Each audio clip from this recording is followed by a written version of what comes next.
Welcome everyone to the SACAC session. If you just want to log on and get settled, we will begin the session in a few minutes.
All right.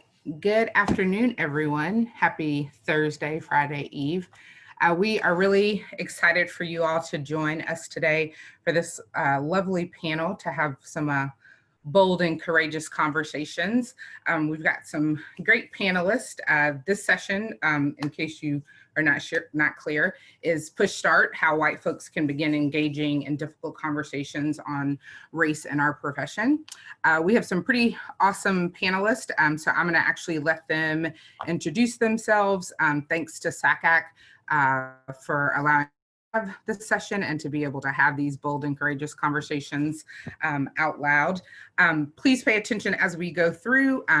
We will share a few polls that we would like for you all to participate, and we are excited to have you here. So I'm gonna call each of the panelists up and I'll introduce them all, and then they'll give a brief introduction of a little bit about who they are. So we'll first start off with Tyler Peterson. Hello, good afternoon. My name is Tyler Peterson. I am at the University of Alabama at Birmingham. I work with the enrollment management team in the area of admissions, financial aid, scholarships, and campus visits. And before Brandi turns it over to the next person, I'm going to draw your attention to the bottom of the slide that you should see. We're going to ask a few poll questions in a moment. So if you would go ahead and either enter that in on your web browser or via text. Thank you. Thanks, Tyler. And now Christy Conley.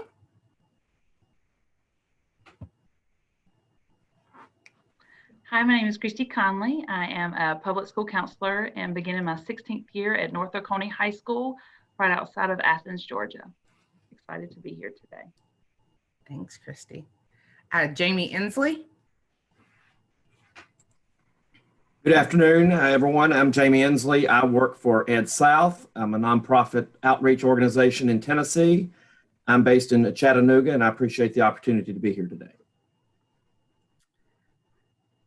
Thanks, Jamie. And Nancy Beane. Good afternoon. I'm Nancy Beane. I have just retired after 46 years in education from the Westminster schools in Atlanta, Georgia, and hopefully we'll still stay very involved with SACAC and NACAC. Great, thank you. And we are looking at the chat box, so we see we're working on everyone being able to see the panelist. You all are also welcome to put questions in the chat box, and we will try to get to them as quickly as possible. I'm gonna throw out a few questions, and then we really want questions from the panel. Questions from the audience, excuse me. So we look forward to hearing what things are sort of on your mind. So just to sort of get us started, we like to actually start with a poll. So if you look at the screen, you will see, can you all see the screen? Maybe we might need to post it. It looks like Tyler, sorry, posted it in the chat. Did you, Tyler? Okay, so now you guys can see the screen. People can see it now. Okay, sweet. Thanks. So if you guys could just text to 2233 and respond to the question however you identify. Just like to get a sense of who we have in the audience.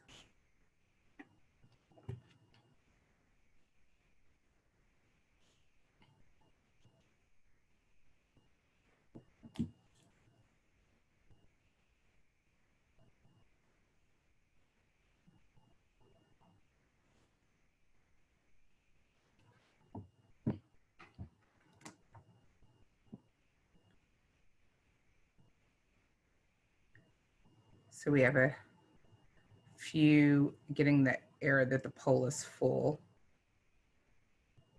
Thanks for letting us know and bearing with us, guys, as we get our technology together. It might be we also have more attendees than we planned for, which is a good problem to have. Hey, Brandi, I'll see if I can get this fixed, but we may want to move on. Okay, we'll come back to that. So just bear with us, guys. So to get us started, I think it would be helpful for people to have a little bit of context on who you all are, how you show up, both in a personal setting, but also as a professional setting. So can you, each of you give a little bit about your background and sort of who you are. So why don't we go ahead and get that started with Christy. Yay, good to be the first one to kick that off. So I am born and raised in Georgia, South Georgia. My accent tends to give that away a little bit. Grew up in a Christian conservative family. I have a brother and with my parents. And I was just trying to think of my upbringing, and two quotes that I heard constantly when I was being raised came to mind. And the first one was, "Do unto others as you would have them do unto you." So I think that kind of leads into the color blindness conversation that my parents had with me a lot about, it's not what people look like. It's not about their background. It's about just treating them the way you would want to be treated. So that's definitely something that has been preached quite often in my home. And then the other one is, remember who you are and where you come from. And so the reason why I think that one sits with me a little more for the conversation today is I came from a community, very low income in South Georgia. It's very small. Everybody knew everybody. It was around 50% Black and 50% white in my community and in my high school. And so I've always been around and had a lot of relationships and friendships with people of color, but never had conversations like we're going to have today. And still feel relatively new to these types of conversations. So I'm looking forward to sharing and learning from our conversation and session. Great, thank you, Christy. Tyler? Well, hello again. Again, Tyler Peterson. A little bit about me. I have lived in Alabama my entire life. I've worked at 4 different schools in the state on the higher ed side. My parents are divorced, but also still live in Alabama. For me, growing up, race was really more about meritocracy and just simply working hard, and hard work really helps get people where they need to be or where they should be. Both of my parents are, I would say, active in a lot of social justice issues and supporting various marginalized groups. But it wasn't really a conversation that we ever had for me growing up at the dinner table, or really much until, well after I graduated college. So that's just a little bit sort of about my background. For me, sort of coming to work in that environment is comfortable and safe, and most of the amenities in my world and in my life feel very comfortable and very safe. Thanks, Tyler. Jamie? Thank you again. I was born and raised in Southeast Tennessee.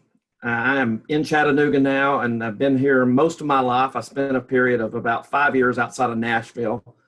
I've worked at a few institutions along the way in higher ed, and that was my background, was in admissions. It all started teaching 6th grade. I taught 6th grade for 1 year, and if any of you have ever been around 6th graders, I was one and done with teaching 6th grade, and was afforded an opportunity to work in higher ed. So I took that opportunity and I've went with it since. Very poor growing up, did not have a whole lot, but as Christy mentioned, I was very similar, church, raised in the church, very similar values, Southern Baptist, you treat everybody the same. My grandmother was in charge of the Head Start in Bradley County, which is outside of Cleveland, so we were around different diverse people. My uncle was a program manager at the local Boys and Girls Club. I was around people of color a lot. I made friends. We treated everybody the same. That was the mentality that was taught. And recently, the fruition came that I just didn't understand. I just thought we were just all people until things have happened recently that, I'll plead ignorance and say, I truly don't understand still. And I'm not understanding, but I'm hoping to take this conversation, not just to engage with you all today, but to actually sit back and listen and learn to improve my upbringing so I can improve the upbringing of family members in my own family that don't understand where I come from, or they don't see why this is important in society today, or I'm trying to get out of my comfort zone to help others get out of their comfort zone too. Thanks, Jamie. And Beane Machine? Oh, mercy. Well, I grew up quite differently from everybody else. Obviously, I'm a lot older than everybody. Grew up in Northeast Tennessee. My parents grew up in Alabama and Mississippi. And there were only about 5% people of color in my town. I never went to school with anybody of color. I never had a teacher or a professor of color. And so along the way, though, some seeds were obviously planted that I began to understand that there was something wrong with our system. First of all, when I was about 15 years old, I went to the Girl Scout Roundup in Button Bay, Vermont. And a woman who was a woman of color spoke to the 10,000 young women there. And among other things, she said, you have no idea what it's like to go on a trip and you cannot stop at a restaurant or you cannot stop at a restroom. Well, that shook me a little bit. And then that summer, I went with my family to Mississippi and we crossed the Mississippi River Bridge going into Arkansas, and our car caught on fire. And we stopped and got a fire extinguisher, which didn't work. And so we had to stay there at the service station where the fire extinguisher was supposedly going to work, and wait for my uncle to come get us. And a group of people of color came into the service station, got their gas, and just as we had done, they turned and went around to the restroom. And the people who owned the service station almost went nuts. And again, I thought, there's something wrong here. Why could I go to the restroom and they couldn't? And then the third thing was I was working at a church camp when I was in college. These were the early 60s, or actually that was 67. And a group of young black guys came to the camp. And the next morning, one of them, Cody, had on a Harvard sweatshirt. That was long before you could just go buy a Harvard sweatshirt wherever you wanted. And I looked at him and said, Cody, did your daddy go to Harvard? He said, no, ma'am, my uncle, he teaches there, but he's in Europe on his honeymoon right now. Well, it was ding, ding, ding. A, I didn't know anybody who went to Harvard. B, I didn't know anybody who taught at Harvard. And C, I certainly didn't know anybody who'd gone to Europe on their honeymoon. And the point of telling you those stories is that the seeds were planted. When I graduated from college, I went to Wilmington, North Carolina as a part of my work with UNC Chapel Hill, where I was getting a master's. And I'll leave it that they closed the black high school there. All the black kids went to the two white high schools, and the white kids didn't want them there and the black kids didn't want to be there. And if you don't know the Wilmington 10, you need to look that up, because 3 of the Wilmington 10 were in my third period history class. And that was the beginnings of my real involvement with race and being able to talk about race. And I want to mention one name, a woman named Bertha Todd, who's over 90 years old now. She was my mentor and my husband's mentor, and she saved Wilmington, North Carolina. But that honestly was the beginning of my talk about race, think about race. I honestly had never questioned segregation growing up. It was, quote, the way it was. And so I have spent a lot of my life, 3 of the 6 schools where I taught were almost all Black. And I had to laugh when Jamie said he taught 6th grade for a year and was one and done. I taught it for 3 years. It was one of the most formative experiences I had, but let's just say I haven't taught middle school since. Thanks, Nancy. So you touched on it a little bit, Nancy, and I'd love to hear from you and the rest of the panelists. Can you talk to us a little bit about how race was explained to you as a child, specifically if whiteness was ever brought up to you as a culture, and not just from your immediate family, but what messages were sent to you as a child around race? I don't think that race was not discussed a lot, but I will tell you that my grandmother, who was very conservative, said to me one time that I should be glad that I was so pale in terms of my skin, because that meant that I did not have any blood that was mixed at all. And I've never forgotten that. So that's one of the few comments that was made to me, and that was by a family member.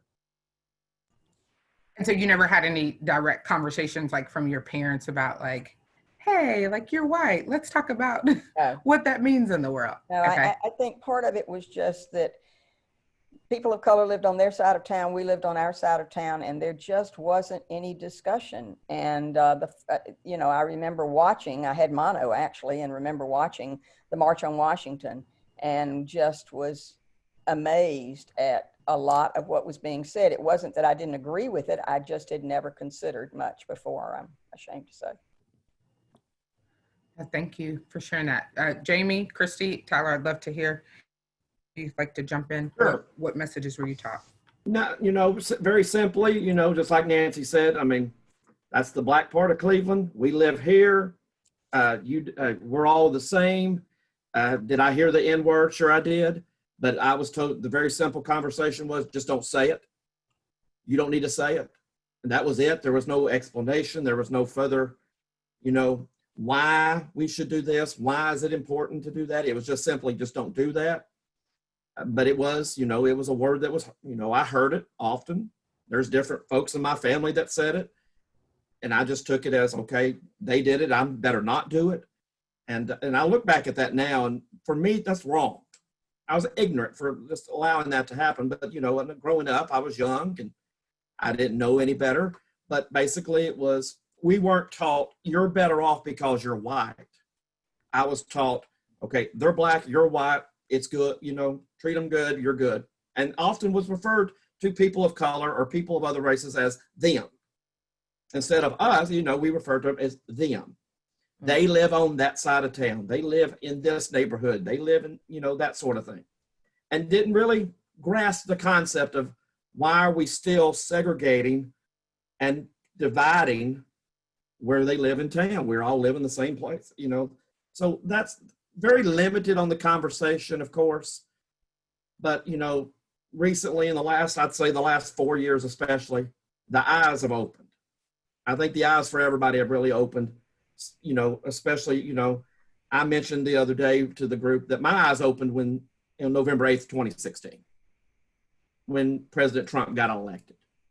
And the next day I go to an elementary school where I'm speaking to a 3rd grade class, and I have students of color and Hispanic students crying and really concerned. My adult friends just fearful of what the future holds, not for them. And I was in my own little bubble like, okay, we got to get 4 years, we can deal with it. But the grasp of what's going on is that reality is that my friends of color are fearful every day. Every day they have a fear. Every day they're worried. And the biggest concept that, it finally hit home is through all of this that's going on, people's lives are at risk. People's lives are simply at risk. And so if of course, my upbringing of treating people good, yeah, that's a small seed. That's what's planted now. But there's been a whole lot of learning that's taken place between now and then. And most of that learning has taken place in the last 4 years, a very small concentration of my life. So, I'm one to ramble. I think everybody that knows me knows that I can talk on and on and on, and I won't, but it's very important just to sometimes you got to shut up, learn, and listen. And I'm hoping to do that more moving forward. Thank you, Jamie. Out of curiosity too, Jamie, when you talked about how people lived on the separate side of town, did that also transcend, like once you like got to high school, was there a separate high school for the white students and the black, or was it an integrated high school? And how did those conversations happen in high school? My high school was actually about 50-50. Okay. The high school, we chose to go to the city school instead of the county school. And looking back at that, you know, my parents, my family, we were all the county school products. And it actually came by accident. Either I think it might have been we enrolled late or we missed something, and we chose to go to the city schools instead, which, you know, looking back was, you know, a great decision. The schools were fine and stuff, but it allowed me to experience more friends. Like I said, in elementary school, I looked at my yearbooks just the other day after we talked. There was 3 people in my kindergarten through 6th grade, not necessarily in my class, but in 6 years of yearbooks that were of color. And then middle school years, you're seeing in a class of 50, 25, half easily. And it was just different seeing that. But, you know, there was no, you know, yes, they still lived, you know, where they lived, but we lived where we lived too. And we just came together, you know, at our school. So it really wasn't segregated in terms of that, but the conversations, you know, they're still limited. They were still not as existent as they needed to be. Got it. Thank you for sharing that. Christy? I'm very similar to Jamie in that we never really talked about race. I do think in looking back and as in growing and reading more, that it was maybe covered in economical discussions of, you know, they're low income or they don't have access to certain things. And so when they were referring to they may have been referring to someone by race or something else, but it was being kind of clouded through poverty level or resources or other things. And so I also, in thinking about just the culture and community, there was not a lot of discussion of things that could be considered volatile or even bordered on what they would say inappropriate. Like you don't talk about religion, you don't talk about politics, you don't talk about certain things. And so race, I think, fell into that. We never really discussed that. And so it's kind of mimic Jamie some, there have not been a lot of conversations within my home, within my family, within friendships about race, which when you think about it is very interesting and yet disturbing that my community was 50% white, 50% black, and that never came up, or that I don't recall that coming up. And so I do find it and wonder if there were innuendos that I just was too naive to pick up on at the time. Great, thank you. Tyler? Yeah, and I'll be brief on this. I got some things I'd like to share a little bit more as we progress, but you know, very, very little. Again, my parents grew up in a church I grew up in a church that evolved from a conservative church while I was there to a more liberal church, if you will, Baptist church. My parents probably always voted on the side of issues that do support marginalized groups and Black people of color. And so I think perhaps because of that felt like action, or that felt like this is how we're addressing it with our vote. I don't know that. I need to ask that question of them. But very little conversations about race. Okay. And so as you sort of entered the profession, did the conversations about race evolve for you, or was there more discussion about race? And when I say the profession specifically, once you got into the college counseling, college admission space, were you taken aback by the questions or the discussion about race, or in the environment you were, was there much discussion at all about race? I'll start with that. And I'm going to go all the way back to the 46 years. You know, that first experience in Wilmington involved race a lot. And that was the beginning of my awakening. And I have discussed race for 46 years in one way or another, teaching in almost all Black schools and at least half of the schools where I taught. And when I went to Westminster, I felt that I had abandoned ship, so to speak. It was a personal decision we need to make for our family in terms of my husband's workload. And then I started college counseling in '92. And I don't remember specifically that race was a huge part initially of my college counseling, but it certainly became one fairly soon. And professionally with SACAC, NACAC, AXIS, College Board, whatever, race has been a huge part of the discussions that I've had with friends, with many people. And John and I certainly have always been very open and with friends. And we have some very conservative friends and some very liberal friends. And we, to some extent, I have to be honest, have to choose whether we discuss certain things, mostly politics. We can discuss race, but we can't get into politics. Jamie or Christy, either of you want to respond to that? You know, my experience, you know, like I said, going into a small private liberal arts institution, that's my background in admissions. There, you know, not a whole lot of just talk about race. There's not a whole lot of conversations. Looking back now, the lack of opportunity for, you know, opportunities for diversity and, you know, programs specific for diversity didn't exist. And I look back at that now and I always ask myself, why was that opportunity not there? You want these students there. You want students there. Really no specific conversations about race, unfortunately, but you know, they need to happen. They need to happen now. And like I said, I'm disappointed now looking back on why the diversity and why the trying to enrich a college campus, the particular ones I worked at, wasn't always more of a priority than just numbers and phone calls. And I think anybody that's worked in the admissions profession knows, make your phone calls, get your numbers. And that was more the priority then. Okay, what's our campus life going to be like? What's our campus, you know, population going to look like? So that was where I go with that. Yeah, and I think that's pretty spot on, Jamie, in terms of starting in this field in 2001. You know, for me, if those conversations were happening, I wasn't involved or I wasn't in tune with them, probably haven't been even aware of conversations about race in our profession, I'd say until the last, I don't know, 8-10 years.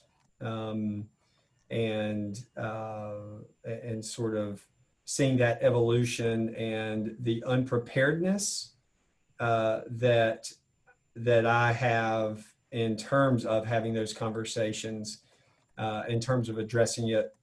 So even though there are good initiatives that maybe we've done that relate to, you know, anti-racist programming or programming that supports college access, maybe initiatives, I think what I have found within that is that we're not naming that, or it's not intentionally happening. And so it's easy to not have the conversation if you're not equipped to do it. And so I think that's where I have found myself for a large portion of my professional career, is just maybe having knowledge, but not having the stamina to have certain conversations. So we actually have a question in the box before we get to the next question. I think Mike is pretty applicable to what we've been talking about. The question is, many of you have mentioned that the discussion of race wasn't one that your parents had with you. Given what discussions will you have with your children, dependents, and or young family members? I'll jump in real quickly. Okay. Our Catherine, when she was 5 years old, wrote a letter. She dictated it, and I wrote it for her to the governor of Georgia, telling him at the time that the flag needed to be changed. So very early on, we had discussions with her about equity and justice. She and I went to the King Parade one year. That was about the same time, right after I started working at Lakeshore High School, and we went to the King Parade, and we were basically the only white people in that area where we were standing. So from early on, we had discussions with her. Anyone else like to answer? I would. I have 3 children, 10, or almost be 10, almost 8, and then 4. And so there have been lots of conversations, particularly recently, about race, social justice, and those kind of subjects that, I'll be honest, I've been a little unsure of how to navigate. I will say that as a parent of 3, I don't have a lot of time to do long reading, lengthy reading. So I do follow a lot of people on social media. I think it's The Conscious Kid is one that I follow a lot, and check in my privilege, those kind of things. And I try to make my students, I'm in work mode, my children aware of the privilege that we have, and being mindful of things. We also are having lots of conversation about what they're hearing in the media, what they're hearing from their peers. And we also try to make sure that they are surrounded by a variety of people. Actually, Brandi and I were on a FaceTime call last night, and my middle child asked if Brandi was part of our family because we talk to her more than we do our family members almost. And so I definitely have worry about doing that right, and doing that correctly, to where it has a lasting impression, and to where my kids are not having the same conversation that I just kind of said about colorblindness. And so I think that there are now a lot of resources that are being pushed out, which is a really big thing, to help with that. But that is something definitely that I'm very mindful of, and want to make sure that I do my best to rise to that challenge. Thank you. And Tyler, I see your response in the chat box. So thank you for this. So this kind of related to one of the questions we had in the poll. We've had some challenges with the poll, so sorry about that. But for you all as panelists, and for those in the audience too, if you want to chat or put a response in the chat box, that would be great. What is it that you think it is about talking about race that is oftentimes a trigger for white people, or there's a sense of great pause and concern about just talking about race that sort of allows white people to just be stagnant in the conversation? What is it that you think sort of leads to that? And some of you slightly touched on it, but maybe we could sort of expand that conversation a little bit. I think there's a component that everyone has touched on, but I think that is largely based around because I don't know what to say, I'm not going to say anything. And that has probably been the crutch that I have used in conversations related to race, or any racism that has been played out on a national stage more recently. But I also think that because of what is taking place and what we are seeing, in some ways, it's not until, for me, that I see the emotional toll that it takes on people that I care about. So whether it's friends, colleagues, coworkers, I think for me, that is a really important piece that has maybe even propelled me to be willing to be in this group today, right? To say, like, there was that moment of, yes, the alarm is always going off, and yes, I've always been hitting snooze. But when you see real pain from people that you know and you care about and you respect, it requires you to put and see the world through a very different lens than maybe you have before.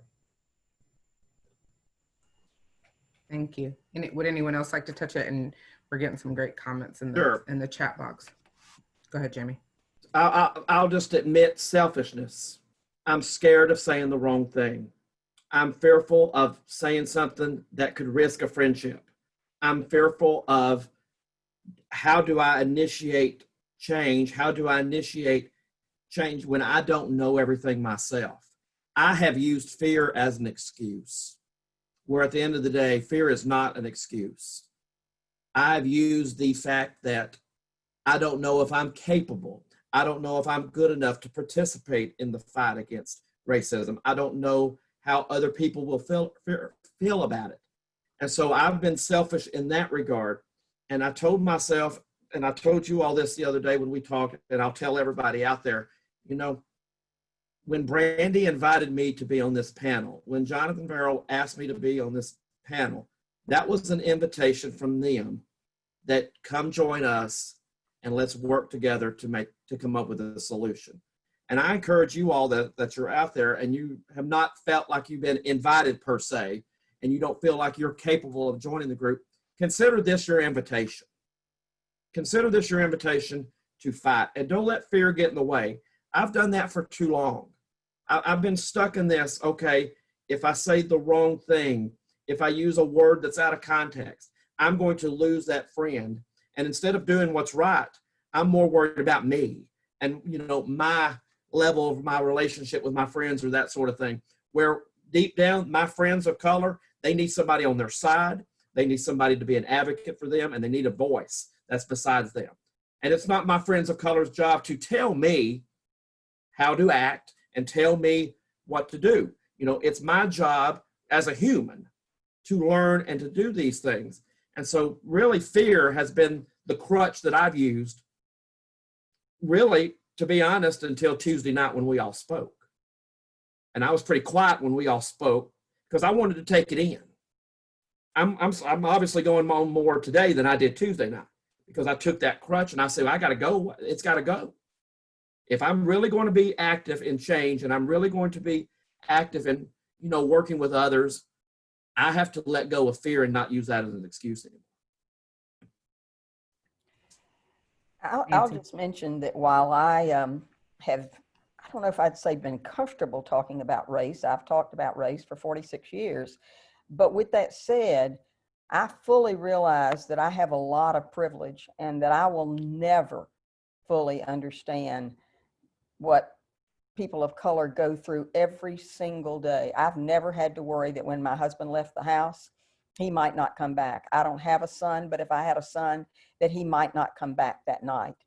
So there's so much that I still don't know after 46 years of doing this often that says to me, you've still got so much to learn. And I have tried through, and obviously I've had several positions, professional positions that have required me to step up, but I've tried to read, to understand, to talk with people, and I'll do that the rest of my life, but I don't know that I will ever fully, quote, get it right. And so while I haven't felt fear exactly, and I've definitely messed up, I could give you some examples of those, but I just think that I'm like Jamie, it is time for us to open up, to step up, and I'm impressed with what the others have said here. Well, and, just as a Black person, obviously not the speaker for all Black people, because anyone who knows me knows I don't like everybody gets on my nerves. I think it is important to know, because I hear that a lot, Jamie, right? Like fear is what sort of stops people dead in their tracks. But I think it's important for white people to also think about the fear you have with just making someone uncomfortable is very different than the fear we have as Black people of speaking up and potentially losing our job, or potentially losing where we live, or where our kids, you know, go to school, and putting them in danger. And so my thought to white people all the time when I hear that is, think about how that fear would happen to you if you were a person of color. Even in your fear as a white person, you still have power to not let that fear oftentimes get you out of a job or get you out of your livelihood. And I think that's also sort of a tenet, right, of how white supremacy works. White supremacy sort of tells you that you've got to be perfect at all times, when the reality is nobody is perfect in this work. And so I think that makes it more challenging. Brandi, can yeah. I mention something real quick? Because you and I have talked about this before. I also think there is a mindset that to have the conversation, you have to be well educated in having racial conversations or social justice conversations. And I will say that I really feel like I'm new in that part of the work. Like, I don't really understand the language of ally and all of the formal names that are given sometimes to different roles. And so I think sometimes that is a fear that I have, is that I'm not going to use the right term in the right space. And I would challenge people to maybe not let that piece of the education and formality, I guess would be a way to say that, hold you back from saying things and trying to communicate and convey kind of what's on your heart and what you're trying to understand and have the conversations. Did you want to add something, Nancy? No. You're on mute. No, you're good. Okay. All right, cool. I'm reading the chat box and okay. Oh, got it. So just, this is the last question, then we're going to transition to a few slides and resources we want to share, and then we want to just open it up for some more questions. So if you all were to take the murder of George Floyd as a significant moment in history, how have things either remained the same or changed for you all as you think about moving forward this fall and the work that we have to do? And I would say not even just George Floyd's murder, but also the Black Lives Matter movement and the protests we've been seeing in the streets, and, you know, what's going on in Portland right now. How has that either changed or either remained the same? Your thoughts on how we move forward in thinking about having conversations about race while also doing our work.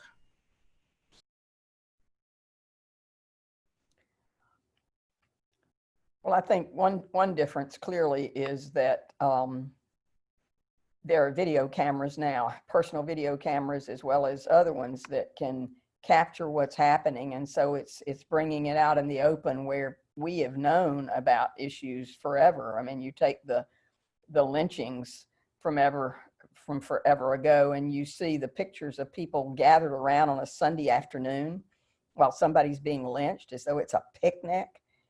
And so, you know, I can look at that and I can be horrified by it. But when I saw a policeman kneel on George Floyd's neck for 8 minutes, including 4 where he wasn't even moving, that definitely shook me to the core. And I think it has made a difference in terms of my way of saying, oh my God, we have got to do something. This is just not, I don't know. I just was floored. You know, that George Floyd death, as I mentioned earlier, I'm not sure. I won't say I'm not sure. It did not rattle me like it did many people.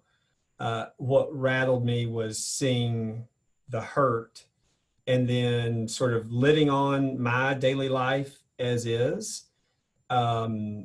Until there was just this point where I said, okay, I really need to examine some of my long-held beliefs. You know, I need to look at not just my positionality, but, you know, I've always struggled with, you know, can I still be a Christian and a Republican and advocate for Black lives? I mean, those are things that I don't know that I struggled with, but I know I am struggling with, right, as I'm wrestling with pieces. But I will say that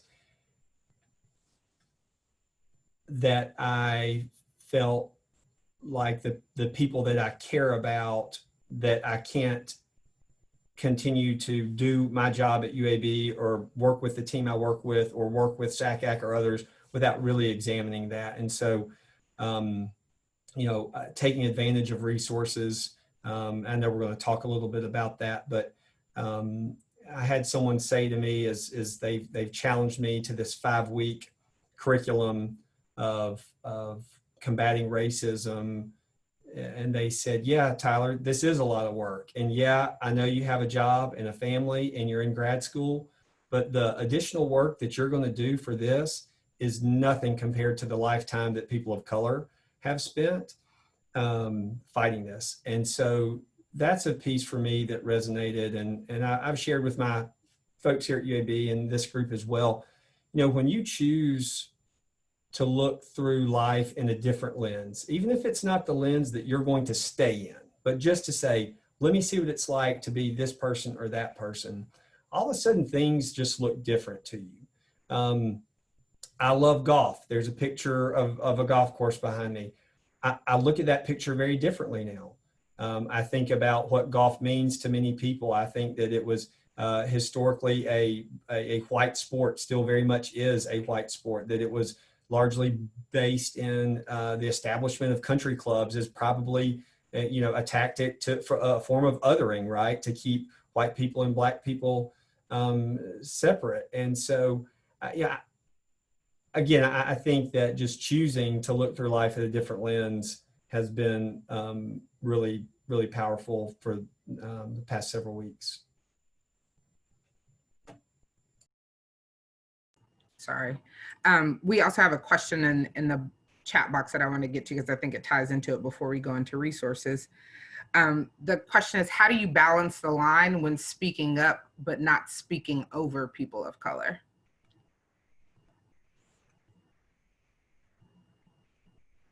Whoever wants to. Well, I definitely think one of the things that all of us needs, that I need to do, I've gone to GWI now 5 or 6 times, and each time I've gone, I've been very aware that I am, as I think somebody said, you may have said it, Brandi, on sacred ground, and I've tried to just listen more than I've talked, because I think that that's something that I need to do and have always tried to do, because there's still so much I need to learn. So that's one. Anyone else? I'll be honest and very vulnerable here. I think that's something I am still trying to navigate, because I don't ever want to step up in a place that somebody's capable of taking care of business on their own. But then I also don't want them to feel like they had to step on their own because nobody came to advocate or to open opportunities for things and further discussion, or to support what they're saying. And so I think that is something I'm still learning how to do, particularly if it can be a conflict, which is a little harder sometimes, I think, to interject than to do. But that is something that I would love to have more conversation about, of what are good ways to navigate that and to do a little better in that role. I can be well-intended. Okay. I can be well-intended and still hurt someone, and I have to own that. I have to acknowledge that, yes, I was well-intended, but I still hurt you, and like that's still on me, and that is really hard. So, and my well intentions are, by some of the statements I say, and I'm sorry you're going through that. To some people, you know what? They don't want pity, and they don't want you to be sorry. They want you to do something for them. And so I'm thinking of my actions more. And like Nancy said, I'm trying to listen more. And yes, we got to figure out, we got to navigate through those difficult waters, because I don't want conversations with people of color trying to understand to always be them speaking and me, I understand, it's okay. What can I do for you? I've got to be able to expand on that. And I know deep down that I can't fix all this overnight. None of us can. And so I think it's more important to understand that in this fight, the direction that we move in is more important than the speed that we're moving. Mm-hmm. You know, the fact that we're trying to move into the right direction rather than how fast we're moving in that direction. And for me, that's going to be listening, learning, the resources that we're about to share here in just a moment, those sort of things. And we've got to utilize those. And we can't use well, we don't have time. I don't have time to read this article, or I don't have time to do this. We all have the same 24 hours every day.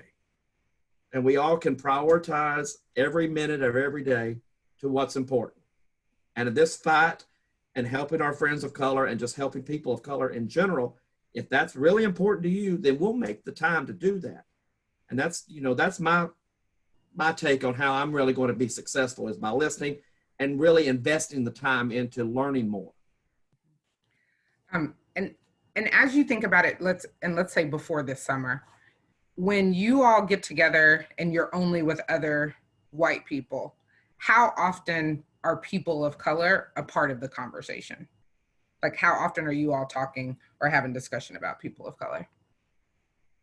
Anyone who wants to answer that? Well, I mentioned that a lot of our friends are pretty conservative. We have a lot of liberal friends too, but I haven't hesitated to speak up if the occasion arose.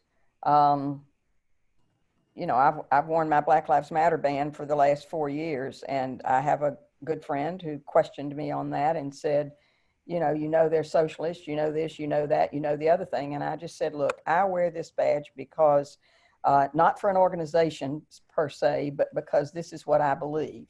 And I will continue to believe that. And he said, thank you. So my biggest discomfort is when I have conversations with my white friends who think differently than I do, who honestly do not see racism. My husband referenced Dr. King's book, Where Do We Go From Here? And said, I'm shocked by how similar things are now to what they were back then. And our friends looked at them, 3 of them looked at him and said, what are you talking about? There is no racism now. We don't see racism. So those are where I have my most uncomfortable conversations, but everybody just, I mean, they know what we think. And so we do discuss it fairly often, and I try to hear what their views are too, and to try to understand. But anyway, so. Anyone else on that? Okay. And the reason I asked that question is what I have found is sort of this great epiphany that I had in the last probably few years, is that for most white people, when they're with other white people, very seldomly are people of color brought up as a part of the conversation, right? Like you're not necessarily talking about people of color. Whereas when people of color get together, almost always we are talking about white people, because we are trying to figure out how to navigate systems that you all created, right? So we're always like bouncing ideas off each other. So we know we're not going crazy, that we're not living on an island by ourselves. And I think, you know, as people talk about some of the fear they have, you know, perhaps that could be something that could help to eliminate some of that fear if white people could get together with other white people and have the conversations and bounce ideas off each other, so that if it doesn't land right, you probably didn't offend another white person, as opposed to if it didn't land right and you say it to a black person, you might get those hands, right? And so I would say that perhaps that's a way to sort of think about that, like identify who are the white people who you may view as the expert, who are doing the work, that you can sort of bounce those ideas off of. And it's not that people of color don't mind answering questions, but we shouldn't be the default to answer the questions, especially when Google is free. So Tyler, you want to pull up the resources, and you guys can start there, and then I want to get back to some questions. I see. While Tyler's doing that, I'll mention I read the book Waking Up White by Debbie Irving this summer, and that is one that was hugely influential for me in terms of resources. Cool. Thanks, Nancy.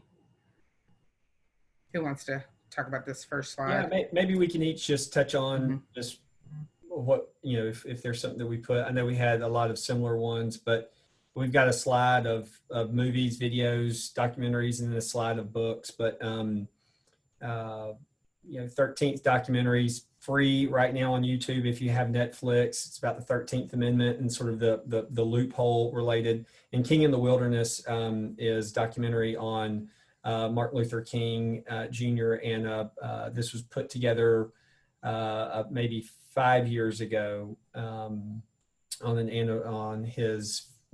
just 2 years ago on his 50th, the anniversary of his 50th death.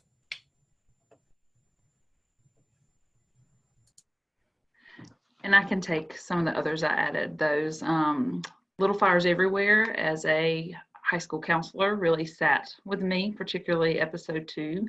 When the young lady comes in and is asking for the Algebra 2 class, and the counselor is very elitist in talking with her about why she doesn't need to take the class.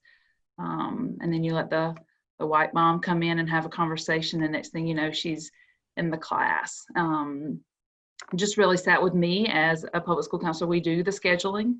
So I enroll new students, I help them pick their class selection. So just thinking about systems and the roles that we play within those systems, that scene really sat a lot with me. And then, I can't remember what else I put on there. I got a little eager putting lots of stuff on there. When They See Us, also again, working with students, that really sat with me a lot. And so definitely feel like that could be a good one. I have not watched the ones I listed under College Focus. They are on my to watch list. One Angry Black Man is definitely up there for me to check that out, just as that's kind of focused on the college side. And then The Dear White People on Netflix is also starred for me. And then I just found actually this week just a short link on how studying privilege systems can strengthen compassion. So just thinking about my role and what I do to open doors or to close doors for certain students, and how I can adjust that role.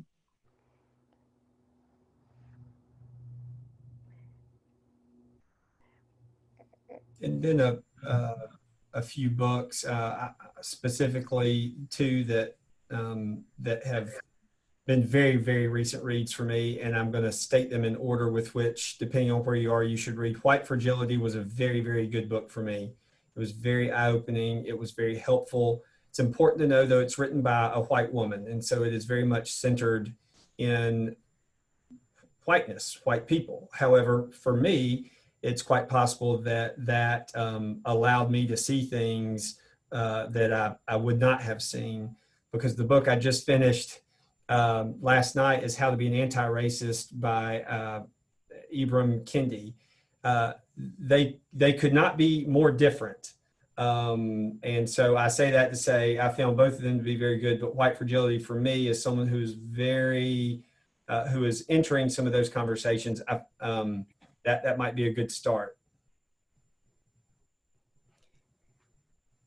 One other thing I wanted to say was the book, Why Are All the Black Kids Sitting Together in the Cafeteria? Beverly Tatum spoke to Westminster years ago now. It's probably been about 10 or 15 years ago. And she said that you as white people need to figure out your own identities, because Black people are always thinking about their identity, but you don't seem to think about yours. And so our school, the women in our school, started what we called Wired. And it was a little controversial at first. People said, what in the world are you all doing? But it ended up being a group where we came together and discussed our whiteness and discussed the privilege that we had and so forth. And that group is still in existence. It now involves men too. And that has been the effort with the group for all these years. And I've got a lot of stories I could share, I won't, but of times that I think it helped us to become more aware and have greater understanding. Still having a long way to go. And just so you all are aware, because we figured this would be a conversation where people would have lots of questions and talk, we understand if you need to leave now, but we also will be answering these questions for the next 30 minutes. So if you can hold on tight, that would be awesome. We're going to try to get through these questions. I also see that Melinda DiMaria had her hand raised. I think that means she wants to ask the question live. Is that correct? Melinda, can you get on?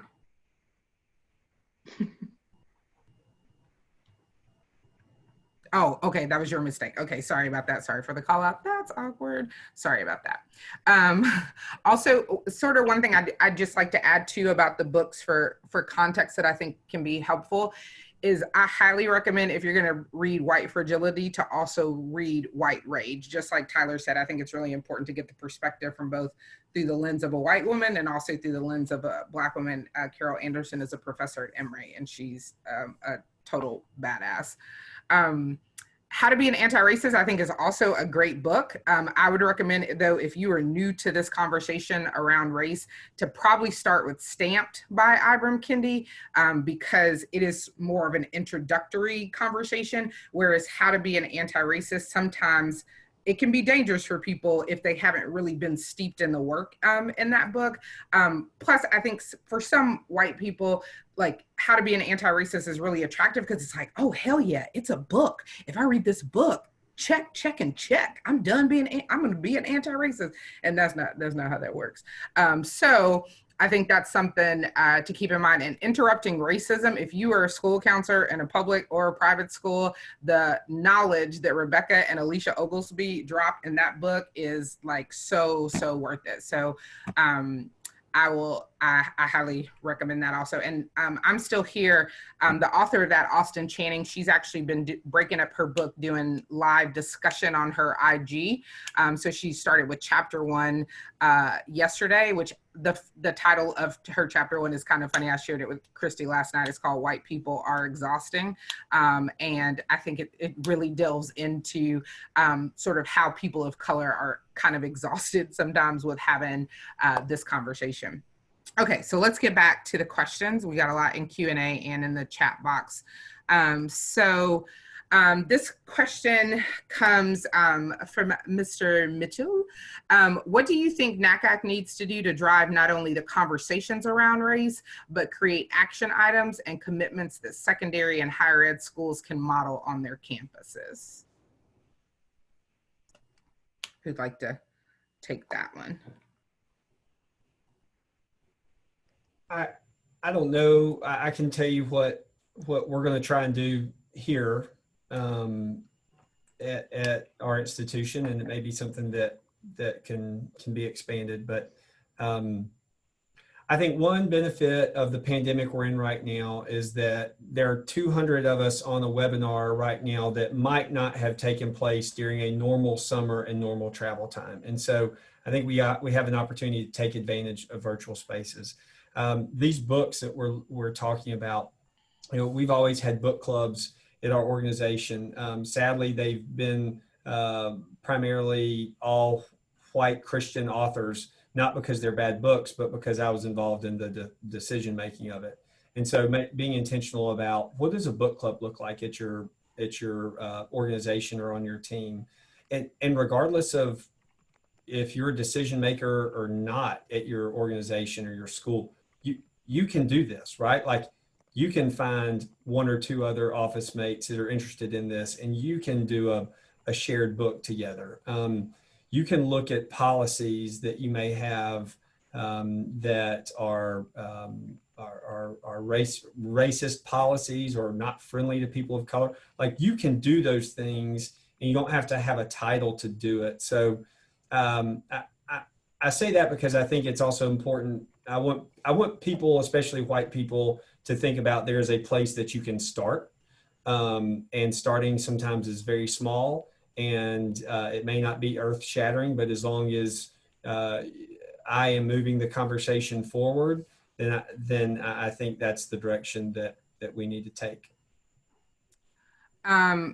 The next question is, as individuals, you can challenge yourselves to change your conversations and actions. Why do you think more white people don't challenge white campus leaders to be agents of change in policies and in culture? And how can they be held accountable to do this?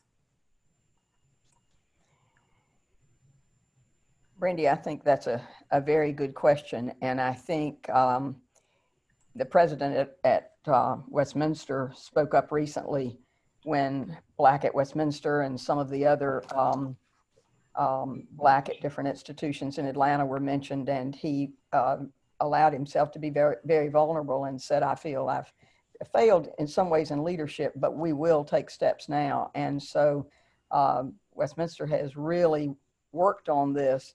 In NACAC, we did a lot of this with unconscious bias when I was on the board. But again, I'm not sure why we as white people have not stepped up through the years as much. Maybe at times people have tried and it hasn't been done. But I hope and think that there are far more people speaking up and doing things now than have done it in the past. I don't know if that answers the question, but I hope that it gives some. Anyone else? Okay. Oh, go ahead, Tyler. I just think, I think similar to just my, I'll say evolution and the desire to learn more. No one wants to be told that they're behaving in a racist manner, especially if, we talked about white fragilities, especially if, your intentions are good, right? Like that's hard to hear. And it's also hard to say. So I don't have the answer. I don't remember who asked the question, but I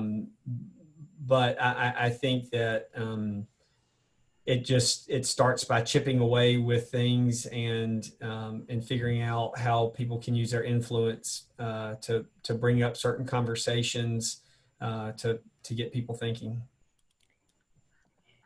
The next question is, allies can sometimes be depended on to speak up when in a diverse group. However, I'd like to know what is an actionable thing white allies can do when they are in groups of white people?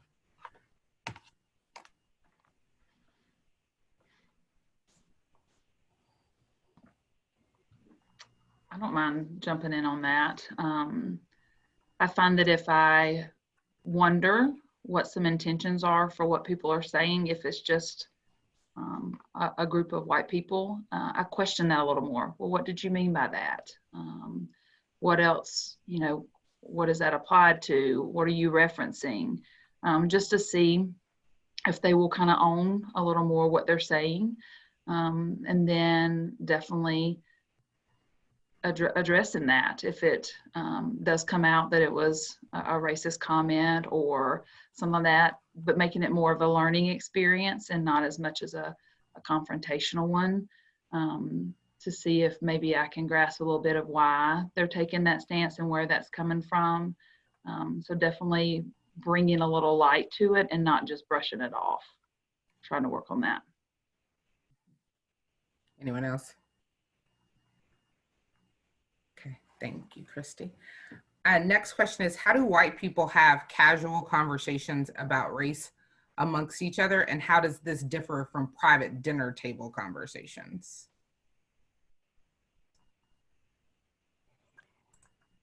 Brandi, I don't know that I can call it casual, but again, that Wired group, there were a lot of conversations there, and some of them were casual, and they really got down into the weeds, so to speak, when we had those conversations. In terms of casual conversations, I guess over drinks at meetings, but even at dinner table talk, there is some that goes on,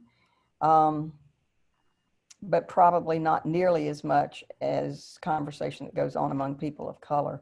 Let me mention one thing. A fair number of people on the list have said, will they be able to get to what's been in the chat and also to the resources? Abby said she didn't get a chance to take a screenshot of that. So would you let us know that? Yes. So the recording, since you all are registered in here, and the recording, you'll be able to see that again. But we can also work with the webinars people to see if all the folks who are registered, if we can send out those resources. So I'll just have to confirm that, but I think probably. So I think regardless of casual or was it formal conversations? Is the question, or of sort of informal and formal. informal? Mm-hmm. I think what has impacted me the most, and what I attempted to do this past weekend as I was with a group of friends, was telling my story, right? Like, we all have a racial story. So like, what is my story of that, or what have been stories that have impacted me? And so maybe it's sharing, hey, I never considered that I couldn't stop at a certain exit to get gas on my way to this city or that city. But did you know that a lot of our Black friends do? And I got some, well, what do you mean? And, I was able to talk a little bit more about just a conversation that someone had shared here at work about people, knowing certain exits that they don't stop, or if they're traveling some other place. And so I found both of those to be helpful ways, and not as attacking, but more thought-provoking. Okay. Anyone else? I'll just mention what Lisa Nicole Smith says in the chat. She says, white people can begin to lead conversations, question the racist comments, be intentional about pointing out the reasons that their thinking is wrong. And there's no question that all of us can do that and need to do that, rather than just staying silent when someone makes a racist remark or tells a racist joke. And it's clear people are uncomfortable, but too often in the past, I would say, we've perhaps sat by and not really responded. And there's just no excuse for that. But Michael Crowley also shares a great resource. I actually just purchased this book and I haven't begun to dive into it, but he says an interesting book I've read that has an admission-specific focus, specifically how racism and classism play out in college admissions, is The Merit Myth, how our colleges favor the rich and divide America. I'm super excited to dive into that because I think that can sort of unpack a lot of it. So, here's a question too that I think might be helpful, because I think there are a lot of people who are struggling with this in our profession as people of color. How do you all think that white people can better help people of color in an office setting when those people of color look at, for example, a leadership team that is predominantly white or all white, or there are people of color who move up in the college counseling office or move up in the admissions office, but they're not seeing room for growth, especially if they speak up. So how do you think white people can be better allies to those people of color? Because I think that's, we sort of have the two competing things of trying to figure out how we help not only the students of color that we're serving, but also the people of color who are working side by side with other admissions officers. I think sometimes, it's like we always think about recruiting the class, but we don't think about supporting the people who are recruiting the class, right? So how do you think in admissions offices and in college counseling offices, white people can be better allies to their colleagues of color?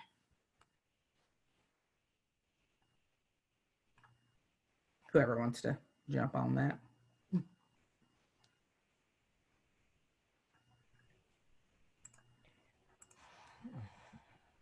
I can address it from the high school side. I do work at a primarily white school. We do have an administrator that is a person of color. And there are often times that I think he wishes that someone else would bring things to the table and not rely just on him, and to also open up doors for where, when we are hiring positions and looking to replace people, that we really seek out people that we know that would be, good people for the position, but that could also diversify our faculty. And so we've definitely had conversations about that, and that needs to come from us, from people that are on the hiring committee and from people that are out and about in different roles and different sectors to help recruit more faculty to come to where you work, and to have those conversations with them that they're needed and wanted and will be supported as well. This is a little broader than that in terms of the school, but just one aside comment. I was on CNN this morning and Dr. Janetta Cole was on there and made the comment was made. Nancy, I thought you were saying you were actually on CNN. I was like, okay, Beane, you better get it. Good gosh. I mean, you could be, you fancy. I was Go ahead. watching CNN Okay. this morning. Mhm. But anyway, Dr. Cole said that there is not one, or they said there is not one single woman of color as a CEO in a Fortune 500 company, not one. And the comment was made by Dr. Cole, that is systemic racism. So I just, there's so much out there that we need to do and can do that I don't know. Anyway, that's a complete aside. But here's a good question in the question box. Why do you believe white people are more afraid of being labeled as racist than engaging in racist behavior? How can they change this perspective? ooh, that's a good question.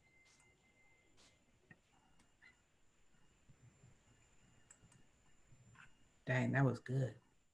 That was good.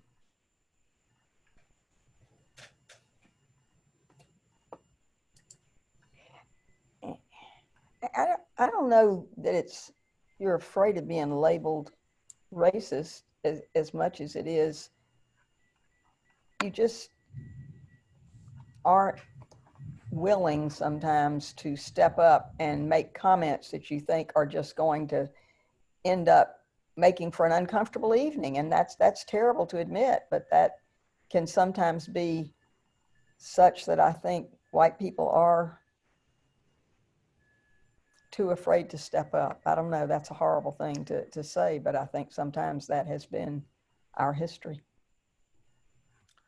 I think that's the hard piece for a lot of people of color. And I would say specifically for Black people, as obviously I've never been anything but Black, is that that's where we sort of say like the silence sometimes hurts just as much, right? Like that feels more like the death of a thousand cuts, especially when we hear from people, especially people in our profession who are like, that's my friend, like I love them, like I care about them. But then when it's time to step up and say something, it's often silence. And so to us, it often feels like silence feels just like being attacked by racist behavior. And to be honest, sometimes it hurts more coming from the people who say they're allies, the people who say they're our friends, the people who say they care, much more than it does coming from somebody in a Klansman with a Klan's hood on, right? Like I can actually deal much better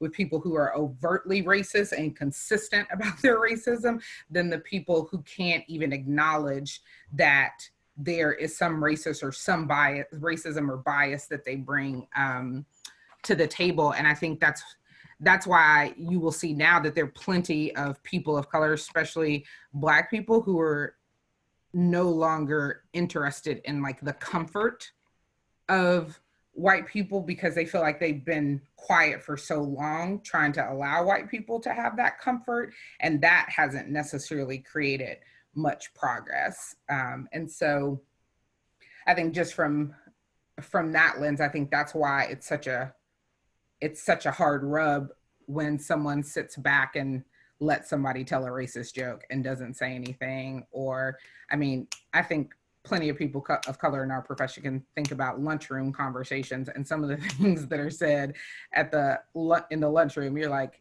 you said that out loud and you think that that's appropriate. And so I think those are the kind of things that we're always constantly internalizing. The next question is, in college admissions, we are in a very unique position and that we get to work with students before they even step through our doors. Any suggestions on ways to establish expectations with our prospective students about the kind of values we are welcoming on our campus and what is not tolerated?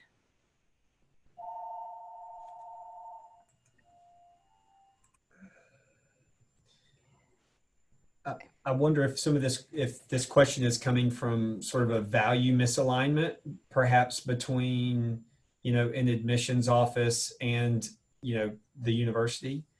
I don't know if that's the case. I often think that we all at universities have subcultures within our university, right? That there are multiple cultures sort of coexisting into one. I would think if there's a disconnect, then I think the conversation needs to really be between enrollment management and student affairs to say, hey, this is a problem and we're facing this when we're going into the high schools, right? People are questioning our values, our beliefs. We're not able to, communicate what it looks like on this campus and how people will fit or what we're doing to address it. That would be my initial thought on how I would try and tackle that. I know at Westminster, I know I'm gone, but before I left, there were some real efforts to have community conversations that were held with various, this was more on the upper level. I'm not sure what was happening in middle and lower, but I think there have been some real efforts this summer, particularly to do more than I've ever seen done. And hopefully going forward, it will continue. I've seen tremendous changes in the school since I got there, and I could outline those, but I won't. But for one thing, there were very few teachers of color when I got there, and now there are not only teachers of color, but a good many administrators of color.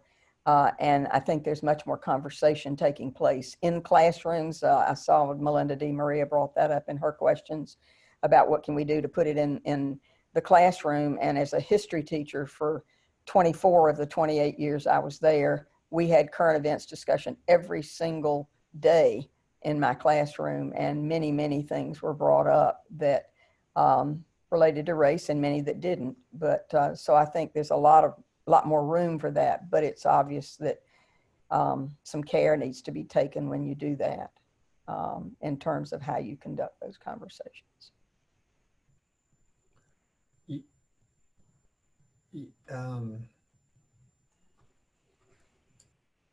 Oh, sorry. I was going to say, in case the rest of the panelists didn't see the full question from Melinda, it says, how do we bring these conversations to the classrooms? We teach stranger danger, no means no. How do we encourage these conversations in the classroom and earlier in the education process rather than later, and then assuming people should know better? And I know that things are taking place at our school on the lower and middle levels, but I definitely think the conversations have to be brought in, and there's a real effort there to do that. So I would assume it's being done at many other schools too, I hope. This is a great question. What is something you are challenging yourself and your inner circle to do to address some of the issues discussed today?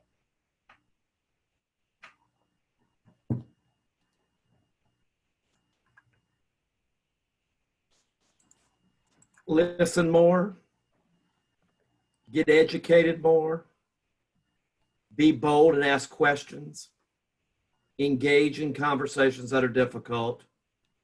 Don't be afraid to call out bias that exists. I mentioned this the other day. I'm a doctoral student. I do research, I surveys, all this other stuff. How many times have we completed demographics on a survey and white is always listed first and when we choose our race? I don't understand why. And I never thought about that till recently. And I was like, there's no reason. That's promoting, that's a white supremacist like action that people have done for many, many years, and unintentional, more than likely, but it still exists. And it's about being more intentional, and it's about being more accountable and letting my actions speak louder than just showing up. It's one thing just to show up to this webinar, but what are we going to do after we log off? What are we going to do tomorrow, next week, next year, that sort of thing. I Yeah. want to go back to a beginning part and say, in terms of my inner circle, for me, it's going to start on a personal level with my church, and sort of going back to, hey, if this is part of my positionality I'm sharing, but as a Christian, the foot of the cross is level, and that means that we all need to be at that certain space. And so I can't just love everyone like Christ loved the church. I will do that, but there's some conversations that I'm looking forward to having with our predominantly all white congregation about what does it really mean to love one another, and how do we do that in sort of a Christ-centered way.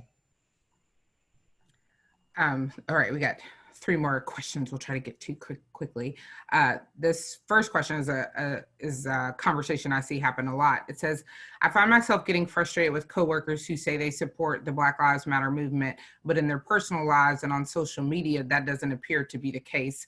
How do you recommend navigating these conversations / frustrations? I think we see a lot of inconsistency as people of color, right? And sort of how people show up in real life and how people show up in social media. And sometimes those can be very different things. So I'd love to hear anyone's perspective on that. I don't mind speaking to that. I will say in some ways, I think I might be the opposite. I'm not on social media. I mean, I am on social media, but I don't post a lot on social media. I adopt Jamie's philosophy. I like to read more, kind of listen more. I'm not a huge poster of anything at all. And so I feel like my challenge is going to be to maybe post more about things, and to visually show that. I just have always been raised that talk is cheap, and that your actions are what matters. And so I'm hoping and to step it up, but that my actions are displaying that I am supporting movements and supporting anti-racist initiatives and behaviors and pushing through actions. But I do see where if there is nothing put out, that can be impactful as well.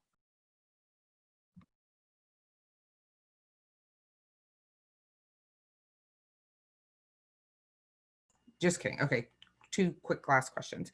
There are existing systematic racial challenges within our internal organizations and institutions that can often feel overwhelming to address. But what role should our organizations and institutions play in dissolving systematic racism within the communities that we exist in? That's a good one. Well, there's just no question that our organizations have got to do much more to tackle the issues that are at hand with race and with other issues that are there before us. And again, I haven't been as involved in SACAC in a long time. I mean, I'm there, but with NACAC, I know that there have been some real efforts, but I don't know that everybody knows that. I mean, those are sometimes internally done, and somehow I think it's got to be such that people see the actions that are being taken rather than just doing it among ourselves if we're in the leadership. And I'm not sure that has happened nearly as well as it should have. To be very honest, at least from NACAC's perspective, I hope it's happening more. Certainly it happens GWI and things like that, but it ought to be happening such that it's very visible throughout the organization. And this is the last question to round it out from Miss Jody Hester. When discussing essays with my students, I will often ask them for their so what. As panelists, what is your so what for this audience today and for SACAC?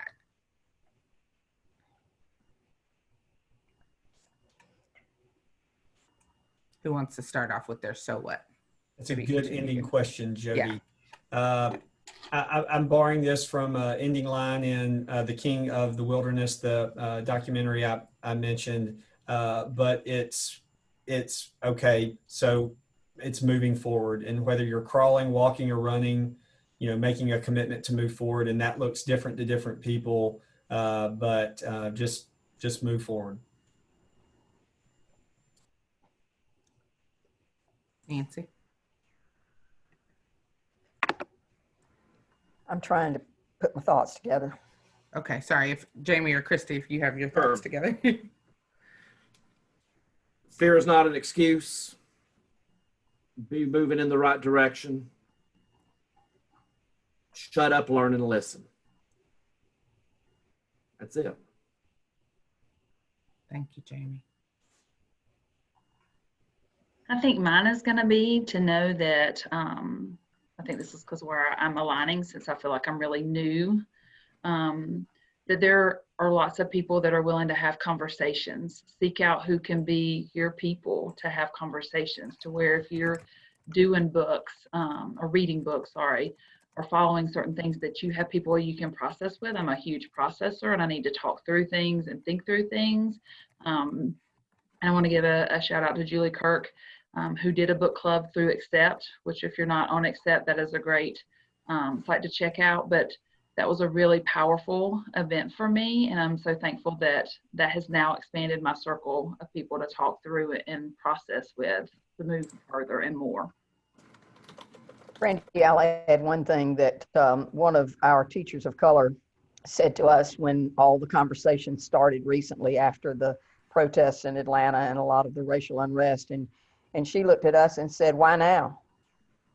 So that's using what Jody said of, her question, but also why now? And so there's just, so what, why now? And the only way I know to answer that is, why not now? And if we do not do something, some change has to come about. And I feel like there are efforts being made toward that change, but we've got to all pull together and begin to do much more than has been apparent in the past.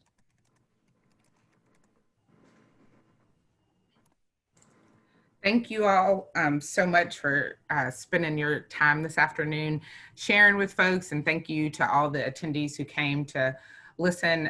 We hope that this conversation continues and that we continue to have more courageous conversations, not only so that we can be better for the students we serve, but so we can also be better for each other and continue to move forward. As we all know, the next few months are going to be challenging with whether we're in a virtual space or not, but we also have to recognize we're in the midst of a double pandemic, right? A pandemic of science and a pandemic of racism. And one of the ways that we can help to combat that is to finally have conversations out loud and to really dig deep into the difficult conversation. So thank you all so much. There is an end slide with all the contact information. I'm not sure why. Oh, there it is. Okay, great. Thank you. So if you would like any information from the panelists, there it is. This recording will be in the SACAC member portal. So if you registered, it will be there. I think you'll also get an emailed copy of it, and we'll also post the resources in the portal as well. So thank you all so much. And as everyone moves forward, let's just keep at it, keep at the work, and keep having conversations. Have a good one, everyone. Thank you, Brandi. Bye. Bye. Thank you.